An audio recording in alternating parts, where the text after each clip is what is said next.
It was asked in the Senate by Liberal Senator Claire Chandler to list Iran's Revolutionary Guards Corps as a terrorist organisation for sponsoring terror around the world. But not only did Labor and the Greens vote against that, Labor's Tim Ayres, now Science Minister, abused Chandler, saying for somebody who seeks future roles of leadership in foreign affairs and so on, to continue with this line of argument while they have been briefed is utterly irresponsible, utterly reckless for Senator Chandler to continue with this.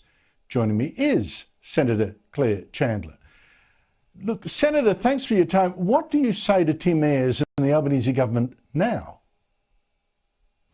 Look, I would say to the Albanese government, Andrew, that this action that they've taken today, listing the IRGC as a terrorist organisation and expelling the Iranian ambassador from Australia, is a welcome action, but it is long, long overdue. Now, I have a Senate committee report here that I wrote as chair of the Foreign Affairs, Defence and Trade Committee back in February 2023. In this report, we recommended that the IRGC should be listed as a terrorist organisation, and we recommended that Australia's diplomatic relationship with Iran should be reduced to the barest minimum possible.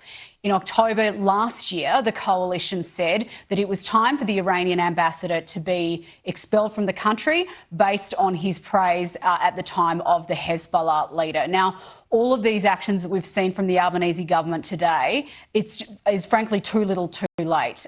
They've known for some time of the threat that the IRGC, that the Islamic Republic of Iran regime play here in Australia, on Australian soil. They know about it because the Iranian diaspora has told them about it over and over and over again, yet it has taken until now for them to act. So welcome actions, but really, really disappointing that it's taken this long. Powerful argument, Senator. What reasons did Labor give you back then for not doing what you said? The prescribing of Iran's Revolutionary Guard or deporting the Iranian ambassador?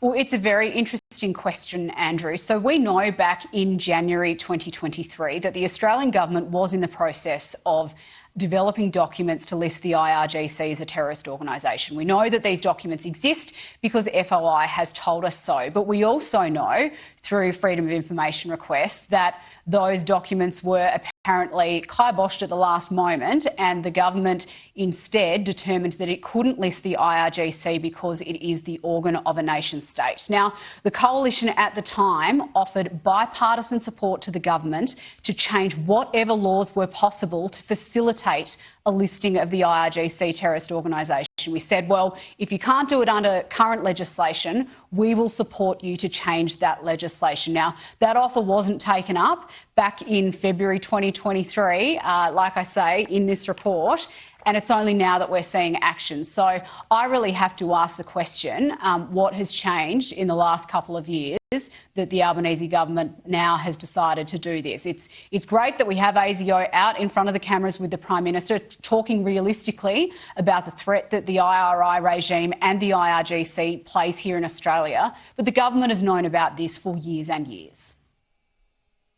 What do you think is the real reason they didn't punish Iran as you wanted? Look, I think that's probably a broader question that we in the West have to ask ourselves, particularly when we all know that Iran was behind the October 7 attacks in Israel through its proxies in Hamas and Hezbollah and the Houthis. We know that Iran spreads terror throughout the world, but we have seen, at least up until recently, a real hesitance from many Western countries to take decisive action against the IRI regime to make sure that they are held accountable for what they're doing and in, whatever way possible, stop what they are doing. So I think that this is a far broader philosophical question than just what the Australian government is doing, but I will say that Australia has lagged significantly behind our international partners like the United States, like Canada, in listing the IRGC as a terrorist organisation.